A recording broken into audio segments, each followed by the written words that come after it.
Welcome to ప్రజా television news బులెటిన్ల ముందుగా headlines. నూతన సాఫ్ట్వేర్ కంపెనీని ప్రారంభించిన మంత్రులు పొన్నం ప్రభాకర్, శ్రీధర్ బాబు.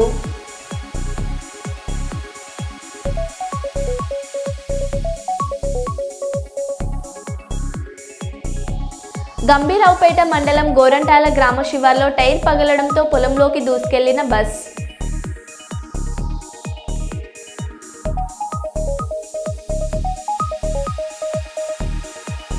మహాత్మా గాంధీకి నివాళులర్పిస్తూ బీహార్ సీఎం వింత ప్రవర్తన, దుమారం రేపుతున్న వీడియో.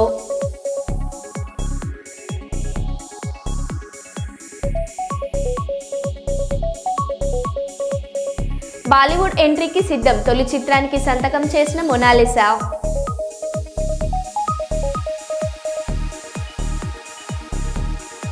రోడ్డు భద్రతా మాసోత్సవాలలో భాగంగా వరంగల్ పోలీస్ కాలేజీ యూనివర్సిటీ విద్యార్థులు, నర్సింగ్ విద్యార్థుల ఆధ్వర్యంలో ఎంజీఎం సెంటర్ నుండి కేఎంసీ వరకు భారీ ర్యాలీ.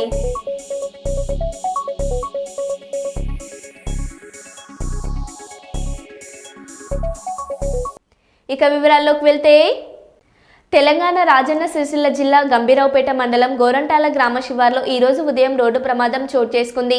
రన్నింగ్లో ఆర్టీసీ బస్ టైర్ పగిలిపోయింది. దీంతో బస్సు అదుపు తప్పి పొలాల్లోకి దూసుకెళ్లింది. ఈ ప్రమాదంలో పలువురు ప్రయాణికులకు తీవ్ర గాయాలు అయినట్లు తెలుస్తుంది. ప్రమాదం గమనించి స్థానికులు సంఘటన స్థలానికి చేరుకొని ప్రయాణికులను కష్టం మీద బయటకు తీసుకువచ్చారు. గాయాల పాలైన వారిని ఆసుపత్రికి తరలించారు. సంఘటనకు సంబంధించిన పూర్తి వివరాలు ఇంకా తెలియాల్సి ఉంది.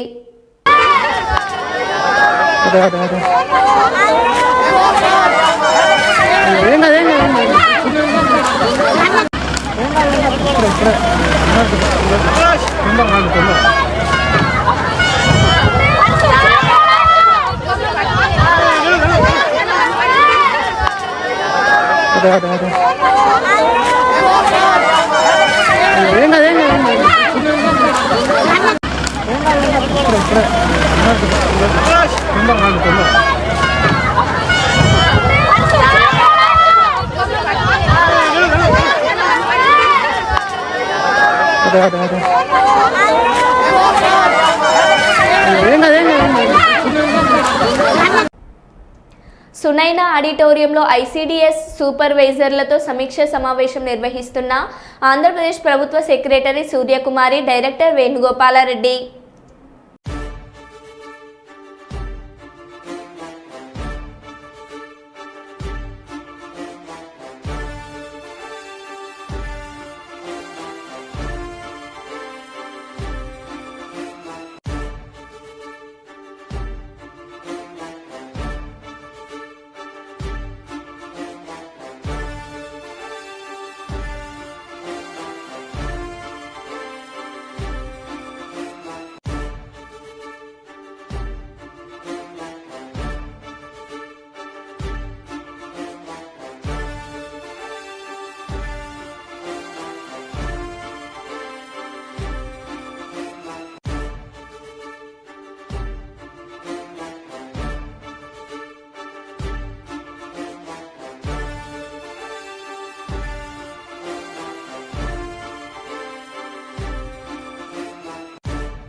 కరీంనగర్ పట్టణంలో నీకొండ సత్య లక్ష్మీ గార్డెన్స్లో నూతన సాఫ్ట్వేర్ కంపెనీని ప్రారంభించిన మంత్రులు పొన్నం ప్రభాకర్, శ్రీధర్ బాబులు. ఈ సందర్భంగా మంత్రి పొన్నం ప్రభాకర్ మాట్లాడుతూ కరీంనగర్ జిల్లా యువత ఉపాధి అవకాశాల కోసం బయటకు వెళ్లకుండా ఇక్కడికే కంపెనీలు తెచ్చేలా అభివృద్ధి చేస్తున్నామని, జిల్లా యువత కోసం ఇక్కడ ఉద్యోగ అవకాశాలు సృష్టించబడుతున్నాయని ఆయన పేర్కొన్నారు.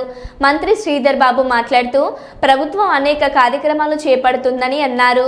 ముఖ్యమంత్రి రేవంత్ రెడ్డితో జిల్లా మంత్రి అయిన నేను దావోస్ వెళ్లి వేల కోట్ల పెట్టుబడులు తెచ్చామని అన్నారు. దానిని కూడా విమర్శిస్తూ ప్రతిపక్ష పార్టీలు నీచ పరిస్థితికి దిగజారుతున్నారని అన్నారు. ఈ కార్యక్రమంలో మానకొండూరు ఎమ్మెల్యే కవ్వంపల్లి సత్యనారాయణ, కుడా చైర్మన్ కోమటిరెడ్డి నరేందర్ రెడ్డి, మాజీ ఎమ్మెల్యే ఆరపల్లి మోహన్, ఇతర ముఖ్య నేతలు పాల్గొన్నారు.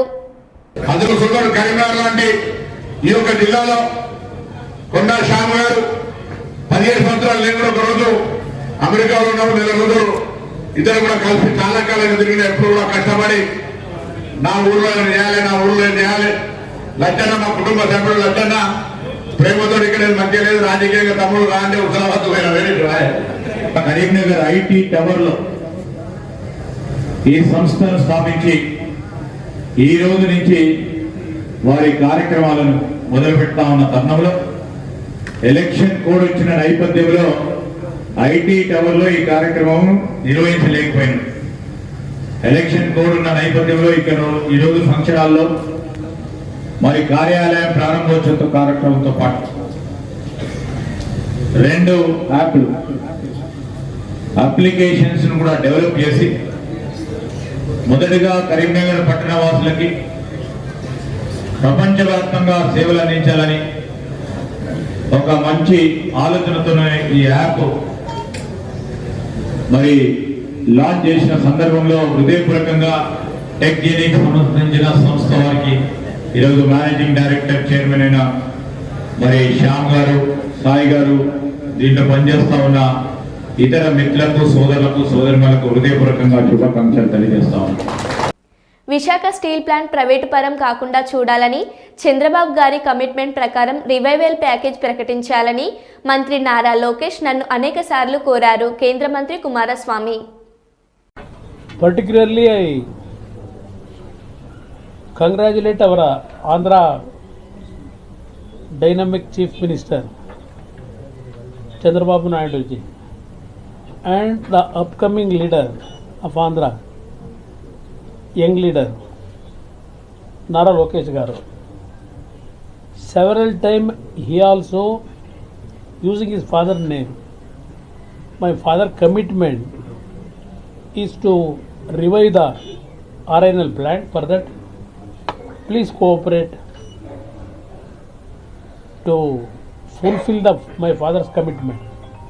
Several times Lokesh ji also requested me. 2023 assembly ఎన్నికల్లో తెలంగాణ రాష్ట్రంలో అధికారంలోకి రావడానికి కాంగ్రెస్ పార్టీ ఎన్నో అమలుగాని హామీలను ఇచ్చి తెలంగాణ ప్రజలను మోసం చేసింది కాంగ్రెస్ పార్టీ. డిక్లరేషన్ల పేరుతో, హామీల పేరుతో, గ్యారంటీల పేరుతో 420 బూటకపు హామీలను కాంగ్రెస్ ప్రభుత్వం ఇచ్చిందని, 100 రోజుల్లో ఇచ్చిన హామీలను అమలు చేస్తామని చెప్పి 420 రోజులైన హామీలు అమలు చేయడంలో కాంగ్రెస్ ప్రభుత్వం పూర్తిగా విఫలమైందని, హామీలను అమలు చేసేలా మహాత్ముడు కాంగ్రెస్ పార్టీకి బుద్ధి ప్రసాదించాలని రామగుండం మాజీ ఎమ్మెల్యే పెద్దపల్లి జిల్లా బీఆర్ఎస్ పార్టీ అధ్యక్షుడు కోరకంటి చందర్ అన్నారు. 420 హామీలు, 420 రోజులు కాంగ్రెస్ ప్రభుత్వం మోసపూరిత పాలనకు నిరసనగా మహాత్మా గాంధీ వర్ధంతి సందర్భంగా గోదావరికని పట్టణంలో మహాత్మా గాంధీ విగ్రహానికి మాజీ ఎమ్మెల్యే కోరకంటి చందర్ వినతి పత్రం సమర్పించారు. ఈ సందర్భంగా ఆయన మాట్లాడారు. ఈ కార్యక్రమంలో బీఆర్ఎస్ పార్టీ నాయకులు, కార్యకర్తలు పాల్గొన్నారు.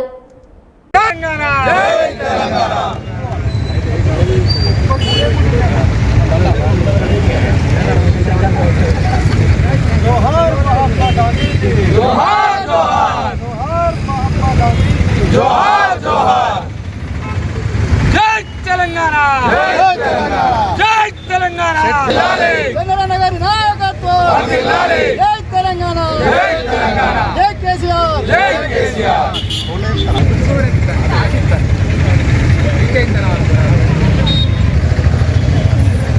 महात्मा गांधी వచ్చినటువంటి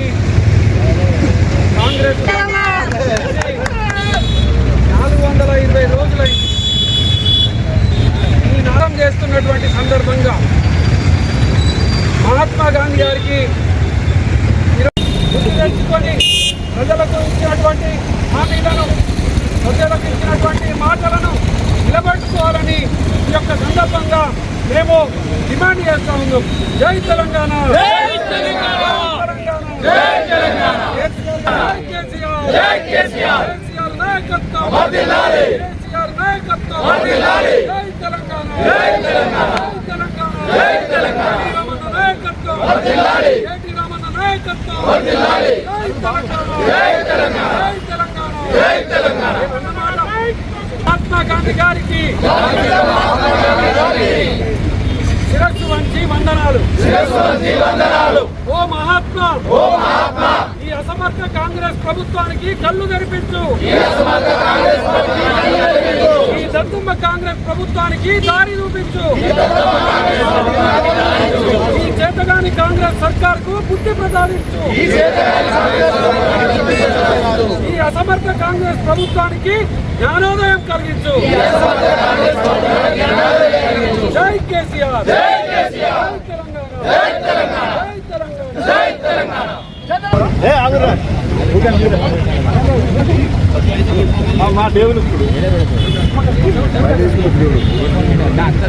ఈరోజు రామగుండం నియోజకవర్గంలో మహాత్మా గాంధీ విగ్రహానికి పూలమాల వేసి బీఆర్ఎస్ పార్టీ 420 హామీలను ఇచ్చినటువంటి కాంగ్రెస్ పార్టీకి బుద్ధి వచ్చే విధంగా ఈ రోజుకు 420 రోజులు ఈ యొక్క ప్రభుత్వం ఏర్పడి అవుతున్నటువంటి సందర్భంగా, వర్ధంతి సందర్భంగా మహాత్మా గాంధీ గారిని వినతి పత్రం ఇచ్చి వేడుకోవడం జరిగింది.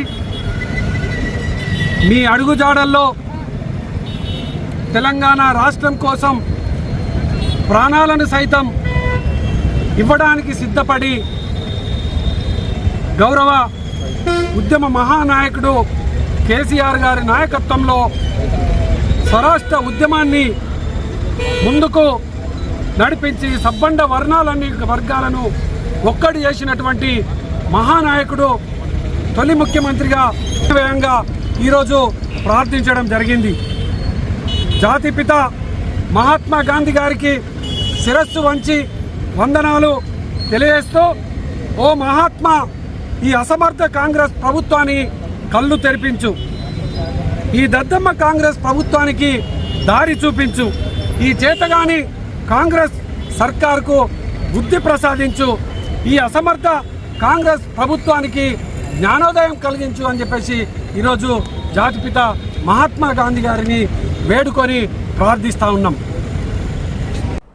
విజయవాడలో గౌరవ ముఖ్యమంత్రి శ్రీ నారా చంద్రబాబు నాయుడు గారిని గౌరవనీయులు డోన్ ఎమ్మెల్యే శ్రీ కోట్ల జయసూర్య ప్రకాష్ రెడ్డి గారు మరియు డోన్ మాజీ ఎమ్మెల్యే శ్రీమతి శ్రీ కోట్ల సుజాతమ్మ గారు, లక్కసాగరం గారు, లక్ష్మారెడ్డి మర్యాదపూర్వకంగా కలిసి డోన్ నియోజకవర్గం అభివృద్ధిని గురించి చర్చించారు.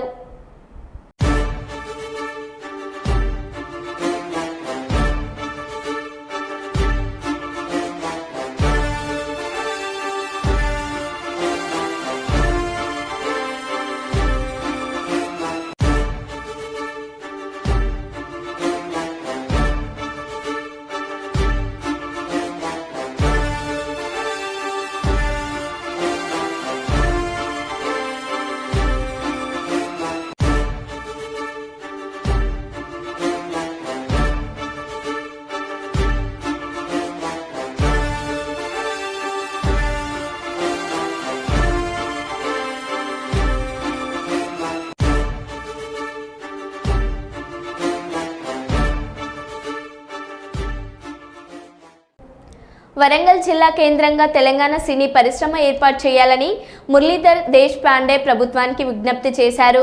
మన రాష్ట్రం మన సినిమా అని వరంగల్ నగరంలోని రత్న హోటల్లో కళాకారుల సమావేశం నిర్వహించుకున్నారు. తెలంగాణ సినీ టీవీ జానపద సాహిత్య సంగీత నృత్య నాటక కళాకారుల ఐక్యవేదిక ఆధ్వర్యంలో వేదిక ఏర్పాటు చేసుకుని ప్రజాప్రతినిధులను పిలిచి వారి ద్వారా కళాకారుల డిమాండ్లను ప్రభుత్వ దృష్టికి తీసుకెళ్తామని ఆయన తెలిపారు. మన రాష్ట్రం మన సినిమా అని వరంగల్ నగరంలో సినీ స్టూడియో నిర్మాణం చేయాలని మురళీధర్ దేశ్ పాండే కోరారు. ఇక్కడ ఉన్న టాకీసులు కానీ అక్కడ ఉన్న ఏదో ఒక రకంగా టెంకి తీసుకురావాలని పెట్టుబడి పెట్టి సినిమాలు తీసినా కూడా ఎందుకు లేదు అంటే ఆంధ్ర వాళ్ళ పెద్దలను ఇంకా కొనసాగి అమలు చేశారు. మన కరోనా చంపే సీనారిటీ తీసుకోండి. మరి ఇక్కడ ఉన్నటువంటి ఆ కళాకారులు వాళ్ళు తొక్కేస్తా ఉన్నారు. ఆ గత 2 నెలలుగా హైదరాబాద్ నగరంలో ఒక 4 సార్లు ఈ రాష్ట్రంలో ఉన్న కళాకారులందరూ కూడా పూర్వాభివృద్ధి చెందాలి. మన తెలంగాణలో ఉన్న కళాకారులు కూడా సూపర్ స్టార్లు అయ్యే దిశగా మన ప్రయాణంలో ఏదంటే ఒక సినిమా రంగం. ఆ సినిమా రంగాన్ని ముందుగా మనం కాపాడుకోదలుచుకుంటే మిగతా కళా సంస్థలన్నీ కూడా మన వరంగల్లో ఏర్పాటు చేయడం జరిగింది. మరి వాస్తవంలోనూ భవిష్యత్తులో ఒక పట్టు పట్టగలుగుతాం. మనం కళాకారుడు ప్రభుత్వాన్ని దించగలుగుతాడు, కళాకారుడు ప్రభుత్వాన్ని గద్దె మీద తీసుకురాగలుగుతాడు. ఈ అంశాన్ని మనం గత కొన్ని 10 సంవత్సరాలుగా చూడగలిగినాం. కేసీఆర్ లాంటి వాళ్ళు ఒక్క నియోజకవర్గానికి పరిమితమైన వ్యక్తి కేంద్ర మంత్రి కాగలిగాడు. ఒక్కరినే నియోజకవర్గంలో పెరిగినటువంటి వ్యక్తి రాష్ట్ర ముఖ్యమంత్రి కావాలని తెలంగాణ ప్రాంత విముక్తి కోసం పోరాటంలో బలిదానాల తర్వాత సబ్బండ వర్గాలు కలిసి పోరాటం చేస్తే తెలంగాణ అమరుల కుటుంబాలు వచ్చినాయి. ఉప్పరయ్య గారు వచ్చినారు, శ్రీనివాస్ గారు వచ్చినారు, పూలమ్మ గారు వచ్చినారు. వాళ్ళు కూడా ఈ మన సినిమా ఇండస్ట్రీ, జానపద ఇండస్ట్రీ కాపాడుకోవడానికి మా కొడుకులు, మా భర్తలు చనిపోయింది భౌగోళిక తెలంగాణ కోసం కాదు, మా ఒక్కరి ఉపాధి కోసం కాదు, లక్షలాది మంది ఉపాధి కోసం రావాల్సిన తెలంగాణ కొంతమంది గుప్పిట్లో మిగిలిపోయింది. మీ పోరాటంలో మేము భాగస్వాములు ఉపాధిని ఒకసారి లేచి లేచి అందరికీ ఒకసారి నమస్కారం. అందరికీ మీరున్న ఒక ప్రోగ్రాం పెట్టుకొని మొట్టమొదటిసారి 33 జిల్లాల నుంచి ఉమ్మడి జిల్లాల్లో 10 జిల్లాల్లో 500 నుంచి 1000 మందికి తగ్గకుండా సదస్సులు పెట్టుకొని చివరిసారిగా ఒక 3000 నుంచి 5000 మంది హైదరాబాద్కు పోయి శిల్పారామంలో ప్రదర్శన చేస్తూ మంత్రులను అక్కడికి పిలిచి అంతమంది కళాకారుల ముందు మనం నిర్ణయించుకున్నటువంటి డిమాండ్స్ ఏదైతుందో, గతంలో సినిమా ఫిలిం డెవలప్మెంట్ కార్పొరేషన్ అని 30 ఏళ్ల నుంచి ఫిలిం డెవలప్మెంట్ తో పాటు ఫిలిం, టీవీ, జానపద 3 కలిసి డెవలప్మెంట్ కార్పొరేషన్ ఉండే. అందుకని టీవీ తీసేసేవాడు, జానపదం తీసేసేవాడు, ఫిలిం ఒకటే పెట్టుకొని ఒకరిని ఏకఛత్రాధిపత్యం చేస్తున్నాడు. అంటే చట్టాలని తుంగలో తొక్కి ఉన్న చట్టాలను అమలు కాకుండా, ఉన్న నిధులు ఈ ప్రాంతం వారికి రాకుండా అనేక రకాలుగా ప్రయత్నం జరిగినాయి. దురదృష్టం ఏంటంటే మనం ఉమ్మడి రాష్ట్రంలోకి పోయినాం. పరిపాలకులు మన వాళ్ళు కాదు, మనవాడబడిన ప్రజాప్రతినిధిగా ఉన్న మన సమస్యల మీద ప్రస్తావించి పోరాటం చేసి సాధించుకున్న దృష్టిలో ఉన్నాం. కాబట్టి ఇప్పుడు మనం సర్వస్వతంత్రులు. మనం ఎవరిని వద్దంటే భారతదేశంలో అందరూ ఉండొచ్చు, అందరి చేసి, కానీ ఏ రాష్ట్రం అయితే సినిమా ఇండస్ట్రీ ఉంటుందో దాని పేరే తెలుగు అంటున్నారు వాళ్ళు. తెలంగాణ ఇండస్ట్రీ అంటలేరు. తెలుగు రాష్ట్రాలు, తెలుగు సినిమా, తెలుగు ముఖ్యమంత్రులు, తెలుగు భాష, తెలుగు రాష్ట్రాలలో వర్షం పడ్డది, తెలుగు రాష్ట్రాలలో దుబ్బులేని అంటుంది. కానీ తెచ్చుకున్న తెలంగాణ రాష్ట్రానికి ఆంధ్ర రాష్ట్రానికి ఏం సంబంధం? భౌగోళికంగా విడిపోయినాం. ఎన్ని రాష్ట్రాలు ఉన్నాయో దేశంలో అన్ని రాష్ట్రాలకు ప్రభుత్వం వచ్చింది. తెలంగాణ ముఖ్యమంత్రి అంటే తెలుగు ముఖ్యమంత్రి అంటే కదా. ఒక సినిమా ఇండస్ట్రీ మాత్రమే తెలుగు పేరు మీద, భాష పేరు మీద ఇంకా కలిపే ఒక కుట్ర. అది ఆ కుట్ర కోణాన్ని భగ్నం కొట్టాల్సి ఉన్నది. ఎవరిని వేలమందామా, ఎవరిని పోమందా కాదు. భారతదేశంలో పౌరుడు ఇప్పుడు మనవాడు కూడా బీహార్లో పోతాడు, వాడు కూడా బీహార్ పోతాడు. పిఠాపురం రూరల్ పోలీస్ స్టేషన్ పరిధిలోని రాపర్తి సెంటర్లో గ్రామస్తులకు సైబర్ క్రైమ్, రోడ్డు యాక్సిడెంట్లు, మాదక ద్రవ్యాల వినియోగం, వాటి అనర్థాలపై అవగాహన కార్యక్రమం ఏర్పాటు చేయడమైనది. వాహనాల తనిఖీ నిర్వహించి జరిమానా విధించడమైనది. వాహనాలు నడిపేవారు అన్ని డాక్యుమెంట్లు, RC, insurance, pollution, driving licence కలిగి ఉండాలని, మైనర్లకు వాహనాలు ఇవ్వరాదని, మద్యం సేవించి వాహనాలు నడపరాదని పిఠాపురం రూరల్ ఎస్ఐ గారు వాహన చోదకులను కోరడమైనది. ఏం చేస్తారని కాల్ చేస్తాడు పోలీసు, తిరుగుతాను వచ్చినా ఉంటాడు, వీడియో కాల్ చేస్తాడు అన్నమాట. నేను ముంబై పోలీసుని లేకపోతే ఈడీ పోలీసుని అని చెప్తాడు, లేకపోతే ఈ రాజస్థాన్ పోలీసుని అంటాడు, లేకపోతే సిబిఐ నుంచి కాల్ చేస్తున్నాను అంటాడు. ఆడు మనల్ని ఏ రకంగా భయపెడతాడంటే ఫస్ట్ నీ క్రెడెన్షియల్స్ అడుగుతాడు. నువ్వు ఏ మాత్రం ఆధార్ కార్డు పెట్టావు దాని మీద ఒక సర్టిఫికేట్ రెడీ చేసేస్తాడు. నువ్వు ఫలానా కేసులో నీ పేరు ఉన్నది, ఫలానా గంజాయి ట్రాన్స్పోర్టేషన్లో నీ పేరు వచ్చింది అని చెప్తాడు. ప్రతి ఒక్కరూ ట్రాఫిక్ నియమాలు పాటిస్తూ వాహనాలు నడపాలని వరంగల్ ట్రాఫిక్ సిఐ రామకృష్ణ అన్నారు. రోడ్డు భద్రతా మాసా ఉత్సవాలు ముగింపులో నెహ్రూ యువజన కేంద్రం ఆధ్వర్యంలో జీడబ్ల్యూఎంసీ ఆఫీస్ నుండి ఎంజీఎం సెంటర్ వరకు తాళ్ళ పద్మావతి ఫార్మసీ కళాశాల విద్యార్థులతో ర్యాలీ నిర్వహించి ఎంజీఎం సెంటర్లో మానవహారం నిర్వహించినారు. ఈ కార్యక్రమానికి ముఖ్య అతిథిగా వరంగల్ ట్రాఫిక్ సిఐ రామకృష్ణ విచ్చేసి ట్రాఫిక్ అవేర్నెస్ గురించి విద్యార్థులకు అవగాహన కల్పించారు. అందరూ ట్రాఫిక్ నియమాలు పాటించాలని, హెల్మెట్ ధరించాలని, వెహికల్ డాక్యుమెంట్స్ అన్ని కలిగి ఉండాలని, రాంగ్ రూట్లో వెళ్ళొద్దు, సెల్ ఫోన్ డ్రైవింగ్ చేయొద్దని, ట్రిపుల్ డ్రైవింగ్ వెళ్ళొద్దని, మైనర్కు బండి ఇవ్వద్దని విద్యార్థులకు వివరించారు.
జాతీయ రోడ్డు భద్రతా మాసోత్సవం సందర్భంగా ఈరోజు మన తాళ్ళ పద్మావతి ఫార్మసీ కాలేజ్ ప్రిన్సిపల్ గారు మరియు ఎన్వైకే దేవిలాల్ గారు వీళ్ళ ఆధ్వర్యంలో మన ట్రాఫిక్ అవేర్నెస్ ప్రోగ్రాం నిర్వహించడం జరిగింది. దీని యొక్క ముఖ్య ఉద్దేశం ఏంటంటే ప్రతి ఒక్కరు కూడా రోడ్డు భద్రతా నియమాలు పాటిస్తూ సురక్షితంగా వాళ్ళ యొక్క ప్రయాణం అనేది ఉండాలని చెప్పి వాళ్ళ జర్నీ సురక్షితంగా ఉండి ఇంటికి క్షేమంగా చేరుకోవాలనే ఉద్దేశంతో ఈ యొక్క కార్యక్రమం నిర్వహించడం జరిగింది. రోడ్డు మీద ప్రతి ఒక్కరు కూడా 80 నుంచి 90% యాక్సిడెంట్లు అన్నీ కూడా హెల్మెట్ లేకపోవడంలో జరుగుతున్నాయి. అంటే ప్రతి ఒక్కరు కూడా 2 వీలర్ నడిపే వాళ్ళు హెల్మెట్ ధరించాలి, లైసెన్స్ ఉంటేనే వాహనాలు నడపాలి, తాగి ఎట్టి పరిస్థితుల్లో కూడా వాహనం నడపకూడదు. తాగి నడపడం వల్ల రీసెంట్గా ఒక 3 days బ్యాక్ ఒకటి మేజర్ యాక్సిడెంట్ అయింది మన మామనూరులో. ఆ టిప్పర్ డ్రైవరు తాగి నడపడం వల్ల దాని మీద ఉన్న ఐరన్ మొత్తం ఒక 2 ఆటోల మీద పడి పల్టీ కొట్టి ఒక 7 ఒకటే ఫ్యామిలీకి సంబంధించిన వాళ్ళు చనిపోయారు. కాబట్టి ఎట్టి పరిస్థితుల్లో తాగడం అనేది మీకు సరదా కావచ్చు, కానీ తాగి వాహనం నడపడం వల్ల ఒక కుటుంబం నుంచి ఒక 10, 20, 100 కుటుంబాలు కూడా రోడ్డు మీద పడే ప్రమాదం ఉంది. కాబట్టి ఎట్టి పరిస్థితుల్లో కూడా తాగి వాహనాలు నడపొద్దు, లైసెన్స్ తీసుకోండి, డ్రంక్ అండ్ డ్రైవ్ చేయొద్దు, హెల్మెట్ కంపల్సరీ పెట్టుకోవాలి, కారు నడిపే వాళ్ళు సీట్ బెల్ట్ పెట్టుకోవాలి. మైనర్లకి వాహనాలు ఎట్టి పరిస్థితులు ఇవ్వద్దు. మైనర్లు వాహనాలు ఇస్తే మైనర్లతో పాటు వాళ్ళ యొక్క పేరెంట్స్ కూడా వాళ్ళతో పాటు జైలుకు పోవాల్సిన పరిస్థితి ఉంటుంది. కాబట్టి ప్రతి ఒక్కరు కూడా ఈ రోడ్డు భద్రతా మాసోత్సవంలో కొంత అవేర్నెస్ కలిగించుకొని రోడ్డు భద్రతా నియమాలు, ట్రాఫిక్ నియమాలు పాటిస్తూ క్షేమంగా అందరూ కూడా ఇంటికి చేరుకోవాలని చెప్పి మన మరో బులెటిన్లో మళ్ళీ కలుద్దాం. Stay tune.